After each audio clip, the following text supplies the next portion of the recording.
Di sini menarik sekali gitu ya. Kalau saya mau bicara masalah etika dan keetisan, boleh nggak saya balik pertanyaan ini kepada bapak-bapak yang duduk di sini? Dan saya menarik juga, saya baru sadar, Yesus Grace ternyata kita perempuan satu-satunya dari tim Prabowo Gibran yang dikirim ke sini di meja ini. Nah, kalau saya balik sekarang, ketika kemarin Profesor Mahfud menyatakan food estate gagal, mengkritik pemerintahan Pak Jokowi, menyatakan hukum tumpul ke bawah, hukum tumpul ke bawah dan tajam ke atas, tajam ke bawah dan tumpul ke atas. Saya mau tanya, Prof Mahfud itu pembantu presiden loh Mbak. Nah, pemerintahan yang sudah ada, saya belum selesai bicara. Nanti kalau saya sudah selesai bicara, kita boleh ditanggapi. Tadi kan Bapak bicara dari tadi nyerang-nyerang saya juga diem aja. Jadi biar saya selesaikan dulu. Ya, jadi tadi kemarin ketika Prof Mahfud mengkritik food estate, mengkritik soal hukum yang dimana beliau adalah Menko Polhukamnya, beliau adalah pembantu presiden, beliau adalah bagian dari pemerintahan tersebut. Ya kan? Apakah itu etis?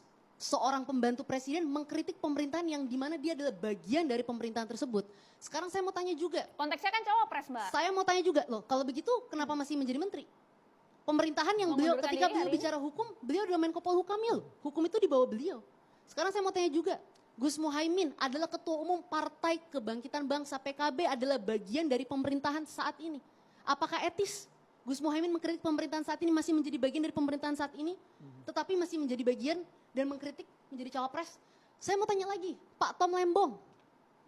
Pak Tom Lembong ketika itu adalah menterinya Pak Jokowi, sekarang menyerang Pak Jokowi, mengatakan bicara soal contekan segala macam. Apakah itu etis? Seorang mantan pembantu presiden mengkritik, membicarakan persoalan contekan. Bang Masinton, izinkan saya selesaikan bicara dulu. Singkat, Bang. Dan satu lagi yang terakhir, Pak Anies dalam debat pertama dan debat ketiga. Pak Anies ketika diberhentikan oleh Presiden Jokowi sebagai menteri, yang menolong, yang mensupport, yang menjadikan Pak Anies Gubernur DKI Jakarta, namanya Bapak Prabowo Subianto, Ketua Umum Partai Gerindra. Pak Anies menyerang, membabi buta Pak Prabowo dalam debat pertama dan debat ketiga.